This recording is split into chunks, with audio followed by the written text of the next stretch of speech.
சற்று முன் கிடைக்கப்பெற்ற மிக மிக முக்கியமான செய்தி ஒன்று வெளியாகியுள்ளது. திமுகவின் 4 ஆண்டுகள் ஆட்சி முடிவடைந்து 5வது ஆண்டு தொடக்கத்தில் இருக்கிறது. இந்த 4 ஆண்டுகள் ஆட்சியின் சாதனையா அல்லது சோதனையா என்பதை முதலில் கமெண்ட் வாயிலாக கூறுங்கள். இன்றைக்கு வெளியான மிக முக்கியமான தகவல், திமுகவின் கூட்டணியான விடுதலை சிறுத்தைகள் தற்பொழுது வேறு கட்சியில் இணைய உள்ளதாக தகவல்கள் கிடைக்கப்பெற்றுள்ளது.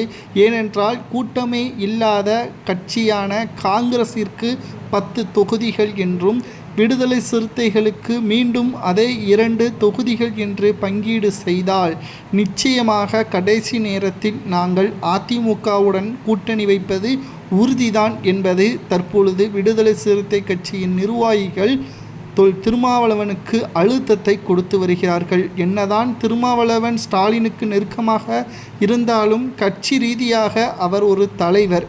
அது மட்டுமல்ல, நிர்வாகிகளின் கோரிக்கையை கூட்டணி கட்சியின் தலைவருக்கு தெரிவிக்க வேண்டும். ஆனால் இன்று ஸ்டாலின் என்ன கூறியிருக்கிறார் என்றால், தனது கட்டளைக்கு இணங்க செயல்பட்டால் மட்டும்தான் கூட்டணி, இல்லை என்றால் தேவையில்லை என்பதற்கேற்ப அவரது பேச்சுக்களும் செயல்பாடுகளும் அமைந்திருக்கிறது.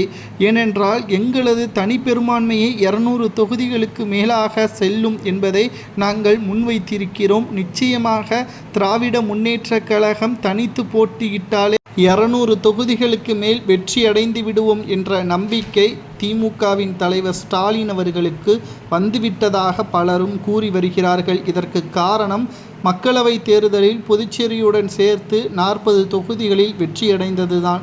ஆனால் நிச்சயமாக இது சாதனையா என்று பார்த்தால், மத்தியில் திமுக மற்றும் காங்கிரஸ் கூட்டணி அமைத்தால் பாஜக தோற்கடிக்கப்படும் என்ற நம்பிக்கையில் தமிழக மக்கள் கூட்டணிக்கு சாதகமாக ஓட்டுக்களை செலுத்தினார்கள். ஆனால் மாநிலங்களவை தேர்தல் என்பது முற்றிலுமாக வேறு. அதை ஸ்டாலின் தப்பாக கணக்கு போட்டுவிட்டார். அதிலும் உதயநிதியிடம் மொத்த பொறுப்பையும் கொடுத்து விட்டார். நிச்சயம் திமுகவின் கூட்டணி இல்லாமல் திமுகவால் அரியணை ஏற முடியாது. தற்பொழுது விடுதலை சிறுத்தைகளாக இருக்கட்டும், இன்னும் பல கட்சிகள் திமுகவிற்கு அழுத்தம் கொடுப்பதற்கு காரணமே தமிழக வெற்றி கழகம் சொன்ன ஒரே ஒரு வார்த்தை தான், நாங்கள் ஆட்சிக்கு வந்தால் எங்களது கூட்டணி கட்சிக்கு அதிகாரமும் கூட்டணியில் முக்கியமான பங்கும் கொடுப்போம் என்பதை தெரிவித்ததுதான் விடுதலை சிறுத்தைக்கு தற்பொழுது குஷியாக மாறிவிட்டது.